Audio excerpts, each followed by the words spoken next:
Seydina Limaamullaahi mi ngi gane àdduna ci atu 1843 ci dëkk bii nii di Yoof am nañu wax aussi ne 1845 la gane àdduna mais 1843 mooy li gën a siiw mu tombé guddik fukki fan ak juróom ci weeru Chaban ci atu 1261 ci gàddaay gi way juróom wu jigéen mi ngi wuyoo ci turu maam Kumba Ndooy way juróom wu góor mi ngi wuyoo ci turu maam Alassane Thiaw lan moo tax ñu tudde ko limaamu fan la turu limaamu jóge bala ma la koy wax dañuy seeti diaspora sopp na bi moo xam moodu nga wala da nga nekk Sénégal bëgg kër ci makkaan bu baax te wóor espace yu yaatu rax ci doole aussi document yu leer nañ yu amul benn werante kon gars yi bu leen hésité rawatina sama mbokk moodu yi yéen ñi bëgg makkaan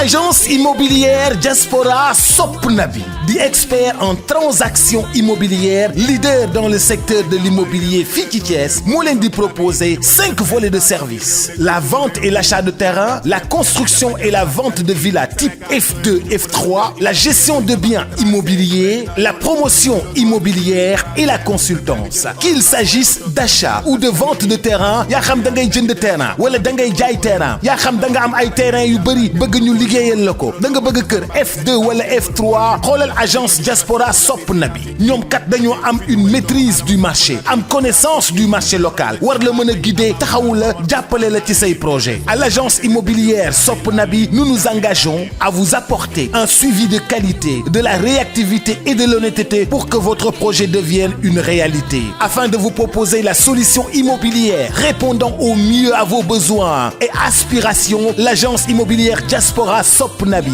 prend le temps de bien vous connaître afin de vous permettre de faire le meilleur choix adapté à votre situation. Képp koo doon bëgg terrain bëgg suuf bëgg kër wala nga am ay terrain bëgg ñu jaayal la ko loolu suñu liggéey la te dañ ci honnête lool mën ko lool ñëpp ràññee ñu. Nous sommes sur les 2 voies de Nguent à l'immeuble Sopnabi, villa numéro 107 à quelques mètres du rond-point de la ZAC de Nguent. Mën nga ñu woo ci 77 094 83 30 77 094 83 30 ou le 77 244 15 45 77 244 15 45. Agence immobilière Diaspora Sopnabi dama leen a naw jox leen seen cër respecté leen ndax seen liggéey bu set te sell.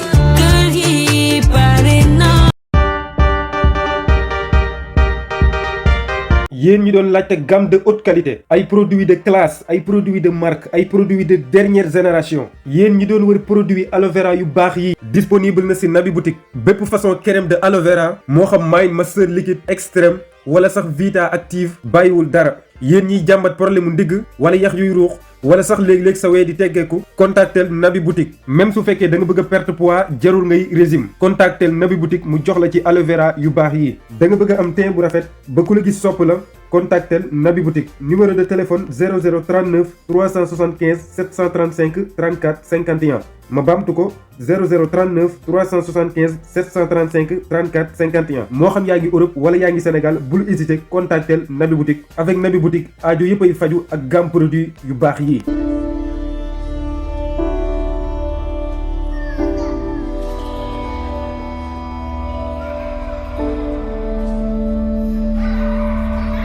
fan la turu limaamu jóge bu ma la koy faram fàcceel ci wàllu langue dama la naan limaamu mën nañ koo jëlee ci baatu arab bii ni di al imam ci français muy signifier le guide c'est-à-dire ki nga xamante ne mooy jiite bu fekkee ci histoire rek turam mi ngi jógee ci ndigalu sëriñu Fuuta bii nii di Ahmadou Ahmad Ba mi ngi nekkoon ci dëkk bii nii di Wuuru Maadi am na ñeneen ñu wax nag ne Ahmadou Ahmad Ba nekkul ki nga xamante ne moo jox tur Seydina Limaamu mais wàlliwu yàlla bii nii di Seydina Omar Foutiou Tall mooy ki nga xamante ne moo joxe tur bi loolu nag daanaka ay divergence la dañ koy trouver ci histoire yu bari Ahmadou Ahmad Ba moomu mooy wayjuru Cheikh Ahmadou Ba bokkoon na ci ñi nga xamante ne ñoo doon xeex ak tubaab yi ba muy génn àdduna ci xare Samba Sadio le 11 février 1875 bu dee wér di Tijaan nag mi ngi ko jëlee ci kilifa gi nii di Abdou Karim Diallo mu nekkoon taalibe ci sëriñ bii nii di Mawlud Fall moom it mu nekkoon taalibe ci borom xam-xam bii nii di Mouhamad Hafiz moom it mu nekkoon taalibe ci wàlliwu yàlla bii nii di Cheikh Ahmed Tidiane Serif pour ngeen comprendre fan la turu limaamu jóge ba tey dafa am benn bés maam Alassane Thiaw ànd ak délégation yu bu bari ñëw ci sëriñ bu tedd bi nga xamante ne moom laa leen fi tuddal sànq bi ñu ñëwee nag ñi ngi fekkoon ay taalibe wër ko mais nag bi ñu yegsee dafa am mbir mu yéeme moo xamante ne xew na fa parce que kilifa googu dafa doon dégg ci ndiggu góor yàlla yi nga xamante ne ñoo fa teewoon am ku cay tudd baatu suñu borom bi nga xamante ne loolu am na kilifa gi laajte délégation bi fan lañ jóge li ñu ko tontu nag mooy délégation bi tànk lañ jóge tànk li muy signifié mooy pied ci français pour ngeen comprendre ma nag faaw ñu arrière tuuti ci histoire maanaam Yoff Ngor ak Wakaam yëpp tànk lañ leen doon tuddee li nga xamante ne moo ko waraloo rek mooy position bi nga xamante ne occupé woon nañ ko loolu nag benn histoire la pour ma préciser lan moo waral bi ñu ñëwee ci kanamu sëriñ bi ñu ne leen délégation bi nii tànk la ñu jógee bi nga xamante ne loolu am na sëriñ bi woo leen ñu jege si mu ne leen ci yéen ñi am na ci koo xamante ne yor na leer gu fës jarutoon sax ngeen di yegsi ci man parce que leer gi nekk ci seen dégg yéeme na yemut ci loolu aussi mu ne képp koo xamante ne bokk na ci délégation bi bu amee doom bu góor na ko tuddee limaamu ba tax na ba ñu delloo fukk ci ñoom ak ñeent yoo xamante ne bokkoon nañ ca délégation bi muy 14 am nañ doom yu góor te ñoom ñëpp limaamu lañ leen tuddee mais ci ñoom ñëpp nag limaamu doomu Seydina Alassane Thiaw moom mooy ki nga xamante ne dépassé na ñeent fukki at mën naa ne ñi ëpp ci ñoom sax dañoo faatu laataa ñuy nekk waxambaane donc fii la turu limaamu jóge naka la Seydina limaamu ganee àdduna bi nga xamante ne ku tedd ki Seydina limaamu mi ngi ganee àdduna way juróom bu jigéen wii di maam Coumba Ndoye wax na ne sentirul benn métit jamono ji nga xamante ne ku tedd ki mi ngi ñëw yemu ci loolu aussi li nga xamante ne moom la français di tuddee cordon ombilical maanaam sidit bi nga xamante ne mooy jëm ci jumbax bi mu ganee àdduna dafa fekk ñu dagg ko yemu ci loolu aussi parce que bi muy ñëw ci àdduna dafa àndaale ak leer daan nañ wax sax naan bu fekkoon ne guddi jot na ci leer gi nga xamante ne mooy bàyyikoo ci jëwam moom lañ doon utiliser ngir daan leerloo ba tey bokk na ci loolu jamono ji nga xamante ne mi ngi gën a nekk tout tànk ñu bari dañ doon ànd ak moom parce que bu fekkoon ne guddi jot na boo àndee ak moom fépp foo xamante ne jaar na fa rek dafay leer ba tey bokk na ci kéemtaan yi nga xamante ne daan na ko wane bi muy nekk ndaw bu fekkoon ne dafa ànd ak i nit ba ci makkaan boo xamante ne dañ fay def ay caaxaan dafay tàmbale di jooy maanaam bépp makkaan boo xamante ne nekkoon na fa rek te laabul dafay tàmbale di jooy te ka nga xamante ne moo ko fa yóbbu du ko may jàmm benn yoon fekk jëlewu ko fa loolu nag mu bokk ci signes yi nga xamante ne dafay wane ne kii nii di ñëw du nitu caaxaan jegewul daray caaxaan te ci kanamu histoire bi di ngeen comprendre Seydina Limaamu Laay bi muy gën a nekk ndaw aussi am na benn bés Seydina Limaamu Laay nekk ak ay moroomam ci benn makkaan ñu jékki-jékki dégg riir mu am doole tout tànk yi nga xamante ne ñoom la nekkaloon ñoom ñëpp daw ba mu des moom ak benn xaritam buy wuyoo ci turu Ibrahima Meng bi nga xamante ne loolu am na ñaari malaayka ñoo wàcc ca bërëb ba jàpp jëm ji nga xamante ne moo di Seydina Limaamu xar dënn bi am luñ ca génne ba ñu noppee ñu fermé waat ko bi nga xamante ne loolu am na kenn ci malaayka yi ne est-ce que gaañuñu ko mu tontu ko ne ko déedéet gaañuñu ko léegi mu jeex Seydina Limaamu Laay jamono ji muy nekk ndaw bu ko papaam bii di maam Alassane yónni woon ne ko demal taxani bu demoon bu ñëwaan daawut andi dara maanaam loxo yi kese la doon ñibbisee yàgg na di ko def ay yoon benn bés maam Alassane laaj ko lan moo waral su ma la yónnee ne la demal taxani boo ñëw doo indaale dara mu ne ko naka laay mën a demee ay bant yoo xamante ne saa su ma leen jubee ñu tudd yàlla duñ yem ci loolu ne ma yow yaay sangu ñu njëkk ñi ak ñu mujj ñi ba mu ko waxee loolu keroog la ko way juróom mujjee yónnee ngir mu taxani te ci saa si aussi daf koo gëm parce que xamoon na ne bépp kaddu boo xamante ne daan na génn ci gémmiñ gi rek kaddu gu dëggu la bu fekkee métier boo xamante ne yëngu na fa nag mën naa ne lii nii di pêche ak agriculture c'est-à-dire napp ak mbay mooy activités yi nga xamante ne moom la njëkk a def ci dundam parce que waruñoo fàtte benn yoon que ne ci askanu lébu la bokk te mën naa ne lébu yi dañ leen a gën a miine ci li nga xamante ne moo di wàllu napp mais nag bi muy soog a commencé nijaayam bii nii di góor gi ndooy moom la doon àndal mu daan ko tàggat mais nag jamono ji nga xamante ne mi ngi napp niñ ko tudde woon mooy gaalu dof bi ngeen baal ma ci kàddu gi mais noonu la ko histoire nettale li tax ñu tudde ko noonu nag mooy bu fekkoon dafa dem ba nappi li mu jàpp yëpp daf koy maye c'est-à-dire daf doon maye ba yéem nit ñi mujj gi ñu tudde gaalam gaalu dof bi mais nag ci jamono jooju bu fekkoon ne hiver bi dafa weesu nappkat yi nga xamante ne ñoo nekkoon Yoof dañ doon dem Banjul wala Saint-Louis daan fa nappee parce que ci makkaan yooyu ngay mën a amee jën bu fekkee ne hiver bi dafa weesu mais nag bi nga xamante ne dem nañ ci dëkk bii nii di Saint-Louis xaritam bii nii di wuyoo ci turu Njaañ Sàdd dafa dégg ñuy wax benn xale bu jigéen boo xamante ne dafa am benn jàngoro bu ko sonal jàngoro bi ko daloon nag mooy biir bi dafa faraloon daan metti docteur yi nga xamante ne ñoo nekkoon Ndar te jamono jooju jéemoon nañ ba sonn mënuñu ci dara sëriñ yi ak yaxantukat yi nga xamante ne ñoo fa nekkoon aussi jéem nañ bépp ñaan boo xamante ne xamoon nañ ko def nañ ko ci gone ga ba mënuñu ci dara finalement bépp yaakaar boo xamante ne amoon nañ ko ci ndaw soosu rek ñu perdre ko mais nag waruñoo fàtte benn yoon que ne ndaw su jugéen soosu noonu ay waajuram dañoo bokkoon ci ñi ëppoon xaalis jamono jooju ci dëkk bii nii di Saint-Louis xale bi daan yuuxu daan jooy yu metti bi nga xamante ne Njaañ Sàdd gis na gone gi nag dafa wax ay waajuram ne leen xam naa koo xamante ne masta ñaan benn yoon lu dul suñu borom nangul na ko ñaanam mu ne ko bu fekkee ne d'accord ngeen mën naa ko woo mu ñëw gëm naa loolu que ni bu ñaanalee seen doom ji jàngoro ji nga xamante ne dal na ko dina tàggoo ak moom bi nga xamante ne Njaañ wax naag waajuru gone gi waajuram yi teguñu ci baat parce que boobu noonu perdoon nañ espoir ñu ne ko amul problème woo ko mu ñëw bi mu demee woo jëm ju tedd jii nii di Seydina Limaamu Laay bi mu yegsee loxo bu tedd ba la yëkkati teg ko ci biiru ndaw si mais automatiquement ndaw si dafa commencé di nelaw te lu njëkk loolu wax nañ bien sûr que ne ndaw si toog na ci lu mot ci ñetti fan nelawut mais bi nga xamante ne Seydina Limaamu yëkkati na loxo ba teg ko ci kawam automatiquement dafa commencé di nelaw bi nga xamante ne loolu am na waajuru gone gi wax Seydina Limaamu Laay ne ko lan nga bëgg ñu fay la ko waxal loo bëgg tey ñu defal la ko leen rek la leen Seydina Limaamu wax ne leen soxlawuma ngeen fay ma parce que payoor gi nga xamante ne mooy bàyyi ko suñu borom ñëw ci man mooy li nga xamante ne moo ma gënal c'est-à-dire dama koo def te yàlla tax kon bu fekkee payoor ci suñu borom laa koy xaar waaye xaaruma ko ci keneen. bi nga xamante ne Seydina Limaamu bañ nañu fay ko, xaritam bi nga xamante ne moo di Njaañ Sàdd mere woon na ko lool ci décision bi nga xamante ne Seydina Limaamu jëloon na ko. li nga xamante ne moo ko waraloon nag mooy amuñu woon benn moyen boo xamante ne moom la ñuy ñibbee ci dëkk bi nga xamante ne moo di Yoof. foofu nag Seydina Limaamu dafa defaat jëf ju yéeme, parce que dafa wax xaritam bii nii di Njaañ Sàdd ne ko yéegal ci sama ginnaaw ma boot la nga gëmm say bët. Njaañ Sàdd tegu ci baat bootu ci ginnaaw Seydina Limaamu gëmm bët yi. mu toog benn instant Seydina Limaamu ne ko ubbil bët yi. bi mu ubbee bët yi dafa gis directement que ñi ngi ci tefesu Yoof, te bi mu ko naan tëjal bët yi ñi ngi woon Ndar. ba tey bokkoon na ci jikko yi nga xamante ne Seydina Limaamu amoon na ko, daf daan génn Yoof, c'est-à-dire daf daan nekk ci biir Yoof, en même temps aussi daf daan génn dëkk bi di wër ay gan yoo xamante ne dañuy voyage yi ngir mu jox leen loo xamante ne dinañ ko mën a lekk. léegi-léegi mu yor ay waxande yoo xamante ne ñam moo ciy nekk, gan gu ko romb mu jox ko, wala boog mu yóbbule ci këram ngir nga xéwlu. jikko jooju nag mi ngi ko jële woon ci yaayam bii ni di Maam Kumba Ndooy. Maam Kumba Ndooy wax nañ ne dafa nekkoon ku tabe ci wàllu joxe ñam, rax ji dooli aussi mu nekkoon ku mën a dimbale jaamu yàlla yi. wax nañ sax ne baat bii nii di jaagata lañ ko daan tuddee. li muy tekki rek mooy ki nga xamante ne dafa mën teraanga, dafa mën gan. di Seydina Limaamu Al Mahdi bi mu ñëwee dafa dindi li nga xam ne mooy diversité nit, insister si daal di saxal li naan hospitalité. ba tax na dafa ni man bàyyi naa sama sant, kaay leen ñu ànd sant laa ilaaha illallaah. moo tax soo ñëwee ci laayee ni bu ñuy nuyoo amul Jóob, Mbay, Njaay wala Jaxate, ñëpp dañuy tudd baatu laa ilaaha illallaah moom la ñuy nuyoo. après mu ni na ngeen sëy seen biir, amul tëgg, pël, géer, géwél. moo tax ci lee laayeen ñëpp dañuy sëy seen biir. mu jóge fi nii bu leen di dajee na ngeen sol perkaal. ñu ni ko lu tax mu ni parce que perkaal boobu dina tax kenn du xam ku am at ku ñàkk. ba tey mu wax ci xutbaam ni na ngeen jàmmoo këru diine yépp, waaye wax ju rëy ja mu wax nag mu ni fii ma nekk ci saw jant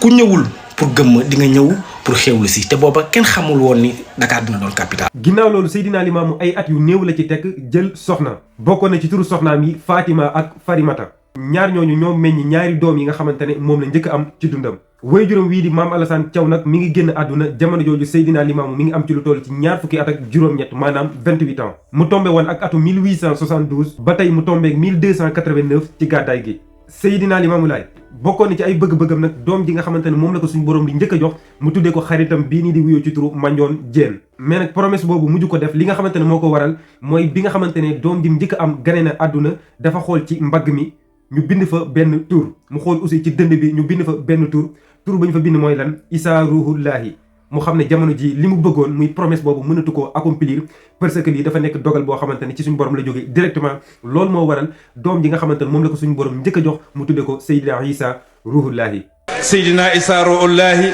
mooy ar-ruuhul xudsi imnan li imaamul mahdi. loolu mi ngi amoon ci atu 1876 tombeek 1293 ci gàddaay gi. mais nag bi nga xamante ne loolu am na at yu néew lañ ci teg suñu borom joxaat ko beneen tuut tànk mu tudde ko Seydina Mandione Laay. mu daal di mottali promesse bi nga xamante ne moo doxoon ci digganteem ak xaritam. bi nga xamante ne loolu weesu na at yi di dem, ñi nga xamante ne ñoo dëkkoon fa mu nekkoon di Yoof ak li ko wër ñu tàmbalee di waxtaan ci jëmm ji nga xamante ne moo di Al Mahdil Muntazar. bi nga xamante ne coow li bari na ci Al Mahdil Muntazar nag ay wuute am ci moom, dañoo mujj dem ci dëkk bii nii di Thiès, plus précisément Sàkkal, ñu fekkoon fa benn borom xam-xam mi ngi doon wuyoo ci turu Amadou Kane. loolu mi ngi amoon vers 1876. bi nga xamante ne yegsi nañ ci moom lii la leen wax, mu ne leen jamono ji nga xamante ne moom lay waaj a ñëw soreetul,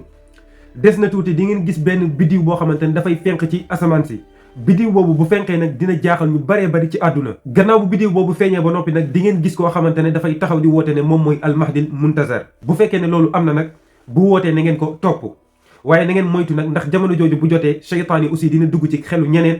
jax-jaxe leen ba ñu taxaw aussi di wax ne ñoom ñooy Mahdil Muntazar. bi nga xamante ne loolu weesu na ba ñu yegsi ci atu 1883 mu tombeek 1300 ci gàddaay gi. ci at boobu lañ gis biddiw bi nga xamante ne moom la leen Sëriñ Sàkkal waxoon. biddiw boobu nag ci anglais mi ngi wuyoo ci turu Pons Brook. benn comète la boo xamante ne 71 ans ba 71 ans lay fenq, c'est-à-dire juróom-ñaar fukki at ak benn ba juróom-ñaar fukki at ak benn la ñuy gis biddiw boobu. tubaab bi ko njëkk a découvrir mi ngi wuyoo ci turu Jean-Louis Pons. mi ngi ko njëkk a découvrir le 12 juillet 1812. ñi nga xamante ne ñoo gisoon biddiw boobu nag wax nañ ne dañoo gisoon benn biddiw boo xamante ne dafa amoon ak génn, c'est-à-dire biddiw la bu ànd ak génn. bi nga xamante ne Seydina Limaamu gis na ko nag dafa wax xaritam bii nii di Daawda Ndooy ne ko ci at mii ñu nekk nii lu yéeme dina xew. ci même année aussi ab tremblement de terre amoon na ba volcan bi nga xamante ne moo di Krakatoa mujjoon na def benn éruption boo xamante ne ba jamono jii may wax ak yéen scientifique yi mënuñoo définir lan moo waral boobu événement. mais loolu nag dafa bokkoon ci signes yi nga xamante ne dafay wane ne Al Mahdil Muntazar mi ngi waaj a yegsi. mais nag Seydina Limaamu leeral na lan moo waral tremblement de terre boobu am. li mu wax mooy lan suñu borom daf doon équilibrer balance bi c'est-à-dire li nga xamante ne moo nekkoon est moom la jël andi ko ouest maanaam secret ak mbóot yi nga xamante ne moo nekkoon ca réewu arab ya ak réewu nasaraan ya moom la suñu borom andi ci réew mi nga xamante ne moo di Sénégal plus précisément ci dëkk bi nga xamante ne moo di Yoff mu nekk signe bi nga xamante ne dafay wane ne jëmm ji ni di Seydina Limaamullaahi mooy almahdil muntazar ya sherifa Ousseynou Laay leeral nga sa wutik maam ba nasaraan baa ngi wuyoo laay Mamadu Matar Laay limaamu yaay borom yoo fi gee bi nga xamante ne ñeent fukki fan des na ngir mission mu tàmbale comme ni ma leen ko waxee woon sànq parce que bu fekkoon ne nawet bi dafa jeex dañ doon dem Banjul wala ñu dem Saint-Louis pour nappe fa parce que ci jamono jooju foofu la jën doon bare loolu moo waral Seydina Limaamu dem Gàmbi mi ngi àndoon ak xaritam bii doon wuyoo ci turu Thierno Sarr Thiom bi nga xamante ne napp nañ bay noppalu nag foofu noonu la leen benn mag fekk mag moomu mi ngi doon wuyoo ci turu Kéba Mansali Dramé bi nga xamante ne yegsi na ci ñoom mu nuyu leen ñoom Seydina Limaamu fay ko mu ne leen damaa soxla ndimbal dama bëgg kenn ci yéen dem taxanil ma bi nga xamante ne wax na leen loolu directement Seydina Limaamu def ne bërdet na ko man mii maay ki nga xamante ne maa lay taxanil mu bokkoon ci ay jikkoom moo xam xale mag góor wala jigéen képp koo xamante ne soxla na rek moom mooy kiy njëkk a taxaw ngir faj sa aajo Seydina Limaamu yëmutoon ci loolu aussi parce que bu fekkoon ne àndoon na ak ay xaritam moom mooy ki nga xamante ne moo leen doon toppatoo c'est-à-dire moo leen doon toggal lépp loo xamante ne soxla nañ ko ci ay besoin rek moom mooy ki nga xamante ne moo leen ko doon defal loolu nag li muy tekki rek mooy disponibilité ak woyofte ak sonn gi nga xamante ne daan na ko sonn ci jaami yàlla yi yemutoon ci loolu aussi même bu fekkoon waxtu julli jot na aussi moom mooy ki nga xamante ne moo leen doon jiite julli mais nag fii dafa am leneen loo xamante ne moo ci gën a paradoxe parce que jamono ji taxutoon mu mën a lire taxutoon mu mën a bind taxutoon aussi mu jàngoon benn xeetu xam-xam moo xam ci wàllu religieux la moo xam aussi ci beneen xeetu xam-xam la mais nag bi nga xamante ne Seydina Limaamu wax na góor gi ne ko man mii maay jóg taxanil la góor gi da ko bàyyi mu dem mu toog di ko observer jamono ji nga xamante ne Seydina Limaamu mi ngi dox ngir wuti matt bi nga xamante ne loolu am na nag bi Seydina Limaamu demee bi muy ñëw àndaalewul dara mais bi mu yegsee dafa fekk góor gi defal ko añam ba bàyyil ko benn côté bi mu yegsee nag góor gi ne ko soxlawu ma woon matt dafa am loo xamante ne dama ko doon wër depuis ngeen ñëw guddi gu nekk damay gis benn leer boo xamante ne day fàqe ko ci asamaan ñëw ba ci kër gi nga xamante ne fi ngeen nekk ci yéen nag xaw ma woon ci kan la leer gi nekkoon mais bi ma la gisee nga dox xam naa ne leer gi ci yow la nekk yemul ci loolu aussi mu ne ko yow mi yaay ki nga xamante ne yaay mottali mission bi nga xamante ne moom la fi yónent bi sallallahu alayhi wa sallam bàyyi bi nga xamante ne góor gi wax na ko loolu nag Seydina Limaamu dafa wax xaritam bi mu àndaloon muy Thierno Sarr Thiom ne ko demal nga taxanil góor gi bi nga xamante ne wax na ko nag Thierno Sarr daf koo def directement mais nag bi Seydina Limaamu demee góor gi nga xamante ne moo di Kéba wax ki nga xamante ne moo di xaritu Seydina Limaamu bi muy wuyoo ci turu Thierno Sarr Thiom mu ne ko na nga fexe bay topp ndigalam te lépp loo xamante ne tere na ko rek dee ko bàyyi del dox aussi ci ay bànneexam yëmu ci loolu aussi mu xamal ko ne ko Seydina Limaamu mi fii ak benn weer ak fukki fan suñ borom dina ko dénk benn mission boo xamante ne mission bu exceptionnel lay doon weer ak fukki fan boo ko boole muy 40 jours yi nga xamante ne moom laa leen wax kon événement bi mi ngi am ci 40 jours avant ñuy jox mission jëm ji nga xamante ne moo di Seydina Limaamu Laay bi nga xamante ne juróom benn fan c'est-à-dire 6 jours des na ngir mission bi commencé bésub altine Seydina Limaamu Laay dafa toog ci benn place publique moom ak waa Yoff bi nga xamante ne loolu am na mu jékki-jékki kenn gisatu ko c'est-à-dire mu disparaître bi nga xamante ne loolu am na ñu toog benn instant ñu daal di koy gisaat mu dellusiwaat mais nag li nga xamante ne moom la wax ña fa toogoon mooy lan suñ borom mi ngi leen di nuyu ci bés boobu noonu ci lañ ko jox benn wird mais façon wird boobu nag dafa nekk wird boo xamante ne kenn xamul ban xeet la parce que ay mbóot la ay secret la yoo xamante ne dafa dox ci digganteem ak boroomam loolu mi ngi xewoon ci atu 1884 mu tombé woon ak ñaar fukki fan ak juróom ci weeru rajab bu fekkee ci calendrier musulman dafay tombé 1301 bi nga xamante ne ñeenti fan des na mission bi commencé 2 jours après way juróom wu jigéen muy maam Kumba Ndooy dafa génn àdduna wuy ji boroomam mais nag ci jamono jooju dafa fekkoon Seydina Limaamu nekk ci koor mais avant loolu wax na xaritam bii nii di Daawda Ndooy ne dafa gént ay malaaka wàcc ci tefesu Yoof bi nga xamante ne loolu am na malaaka yi nag dañ doon gunge ab jigéen ci këram gu mujj c'est-à-dire dafa am benn femme boo xamante ne dafa faatu woon malaaka yi doon ko gunge mais gént gi nga xamante ne gisoon na ko li mu doon tekki mooy wéy juróom yi nga xamante ne mooy wuyu ji boroomam mais nag ci jamono jooju daf doon woor en même temps aussi daf doon noppi c'est-à-dire daawut wax lenn dong lañ doon dégg ci baatam muy baatu laa ilaha illallah ba ñu baree bari ci nekkoon ci dëkk bii nii di Yoof dañoo jàppoon ne dafa tàggoo woon ak sagoom ci comportement bi nga xamante ne yoroon na ko ci jamono jooju loolu mi ngi xewoon ci guddik àllarba ci weeru Kazu Rajab ci atu 1301 ci gàddaay gi naka la mission bi commencé mbir mu yéeme bi nga xamante ne mission bi mi ngi commencé nag jamono jooju noonu Seydina Limaamu daf doon wérdu lu bari daan tudd turu yàlla lu bari daaw nangoo lekk daaw nangoo naan leeram jaxasoo ak leeri boromam ba daf doon yor comportement boo xamante ne ñi nekkoon Yoof ci jamono jooju dañoo jàppoon ne dafa tàggoo ak sagoom loolu moo waral ñu yóbbu ko ci tuur yi parce que waruñoo fàtte benn yoon que ne ñi nga xamante ne ñoo di lébu yi am na ay aada ak ay cosaan yoo xamante ne ñi ngi ko jële woon ca Égypte gu njëkk ga bien sûr Cheikh Anta Diop leeral na ko bi nga xamante ne loolu am na nag ñu yóbbu ko ca tuur ya ngir tuural ko tuur yi nag li muy demee mooy lan dugub la ñuy jël nàkk ko en même temps aussi ñu tuur deret mais nag bu fekkee dañuy andi dugub gi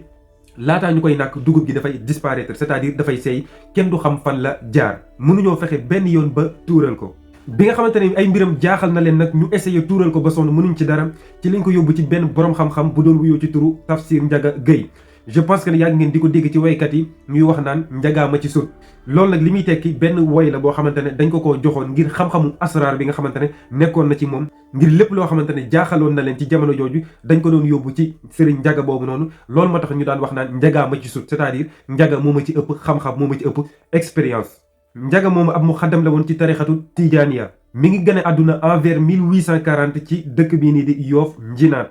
ci Serigne Ndiaga mi moom lañ ko andi bi nga xamante ne mbir yi yéeme na bi nga xamante ne Serigne Ndiaga def na ay listixaaram ba noppi nag dafa wax ñi nga xamante ne ñoo ko andi ne leen kii nii da ngeen ne ñetti fan lekkul naanu te dafay woor ñi nga xamante ne ñoo ñëwoon ne ko loolu de dëgg la mu ne leen kii nii lekk yi nga xamante ne moom lay xéwloo ay malaayika ñoo ko koy andil leen nag laa gis comme muy solution muy lan bu fekkee ne dafay tëddate da ngeen di wut kaamiru alxuraan boo xamante ne kaamir bu complet la pourquoi mu wax leen kaamir bu complet parce que ci jamono jooju dafa difficile lool nga trouver kaamir boo xamante ne kaamir bu mat la mu ne leen bu fekkee ne dafay tëdd jël leen kaamiru alxuraan bu mat sëkk ngeen teg ko ci dënn bi bu fekkee ne nelaw na ba yeewu lépp loo xamante ne jot na ko rek dina leen ko wax mais nag bu leen foog dara daf koo jot dara jotu ko mi ngi ci jàmm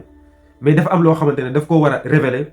lii ma leen wax nag bu ngeen ko defee bu yeewoo dina leen wax révélation bi lii nag mi ngi amoon ci fanweeri fan ci weeru rajab ci atu 1301 ci atu gàddaay gi bi nga xamante ne ay mbokkam yóbbu nañ ko ba yegg ni nga xamante ne noonu la leen Serigne Ndiaga wax noonu lañ ko defee mais nag ci guddi gi ci la commencé di doxantu ci kër gi nga xamante ne fa la nekkoon daan yëkkati kàddu gi njiinum yàlla jib na njiinum yàlla jib na bi nga xamante ne fajar jot na Seydina Limaamu dem ci bàjjanam bii nii di wuyoo ci turu soxna Adama Thiaw li mu ko wax mooy lan sàng ma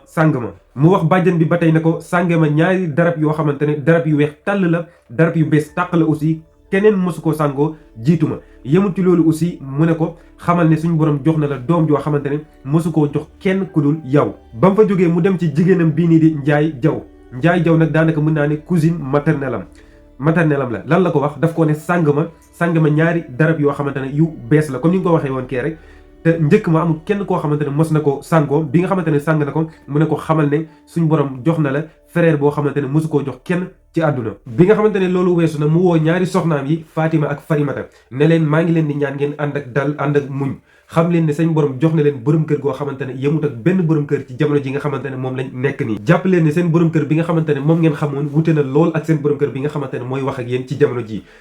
nga xamante ne moom laa toll nii nag suñu borom dafa maa defal xéewal defal ma teraanga yemut ci loolu aussi mu wax ma ne naa woo jaam yàlla yi naa woo nit ñi ak jinne yi ngir ñu topp ma loolu noonu mi ngi amoon ci waxtu 9h30 du matin ci jamono jooju mi ngi sàngoo ñeenti darab yi nga xamante ne moom laa la wax ne moom lañ ko sàngoon mu génn commencé di wër mbedd Yoof yi ci tefes gi lim leen doon wax mooy lan kàddoom gu siiw googu naan leen ajibu daayallaahi yaa mahsaral insi wal jinni inni rasulullahi ilaykum loolu li muy tekki rek mooy wuy leen woote yàlla bi yéen mbooloom jinne mi ak doomu aadama yi xam leen ne man mii suñ borom moo ma yónni ci yéen ajiboo daayallaahi ñëpp fàqa di ko seet loolu mi ngi amoon ci bésub dimanche ci weeru mai ci atu 1884 ba tey bokkoon na ci kàddu yooyu noonu alhamdulillahi lazi lam yazal maa ngi sant suñu borom mi nga xamante ne dafay sax ba faaw ajibu daayallaahi yaa mahsaral insi wal jinni inni rasulullahi ilaykum li muy tekki rek mooy li ma leen waxoon yéen mbooloom nit yi ak jinne yi wuy leen woote bi yàlla bi xam leen ne ndaw laa loo xamante ne suñu borom moo ma yónni ci yéen Seydina Limaamu alayhi salaatu wasalaam benn jaam la bu yàlla bindaatul lu ni mel muy wax ba tey naan Muhammad bay di xadd aswada c'est-à-dire Muhammad mi nga xamante ne dafa weexoon tey moo dellu si nekk Muhammad mu ñuul ba tey mu continuer di wax naan Muhammadu naama wastay xasal Muhammadu muy wax ba tey naan kaay leen jaa al amrul azam kaay leen ñëw leen dégg leen jaa al amrul azam baatu amru azam nag li muy tekki rek mooy xew-xew bu mag bi jot na makka yaa naawe woon makka yenu reer yaat sunuy ru ba ngay cëppeelu ngor rir way dëgtu fii wax na ne sax na fii lu ëpp junniy at guddi gu nekk mu wër àddina ñëw toogaat fii wa huwa saarin bayna al awaalim lam taxsurhu min rawdi qabrihi arjaaw kon mu ngi wër àddina gépp sallallahu alayhi wa sallam guddi gu jot mu ñëwaat fii looloo waral Baye Mali Mbay ne waar leen ca penku waar leen ca sawba waar leen ca ngorub geen fii daf ñu fi waar muy wax ba tey naan walillahi l amru wali rasuli wali isaati walillahi l amru ba tey mi ngi wax moom Seydina Limaamu Amaro Amar lim tëjee kàddu yi rek mooy jamaan naar ba xeesoon ñuul na Seydina Limaamu woote na ban réaction mooy am ci population nan la ko population bi di gisee dinaa leen ko andil ci seen deuxième partie ci histoire u Seydina Limaamu pourquoi defuma ko benn vidéo rek parce que dama am problème technique loolu moo tax mënut a nekk benn vidéo mais dinaa leen proposer beneen vidéo incha allah pour andi leen histoire Seydina Limaamu bu fekkee dugal naa ko boo bësee fii rek di nga ko am incha allahu taala bu fekkee gan nga maa ngi lay invité bien sûr nga abonné bu ko defee ngay gën a suivre suñu ay vidéo encore une fois bu fekkee ne da ngeen di seetaan vidéo yi mu di leen neex dee leen ko aimé loolu aussi dina bokk ci li nga xamante ne dañuy may doole. mën nga ñu woo ci 77 094 83 30 77 094 83 30 ou le 77 244 15 45 77 244 15 45 agence immobilière Diaspora sopp na bi dama leen a naw jox leen seen cër respecté leen ndax seen liggéey bu set te sell. Pare na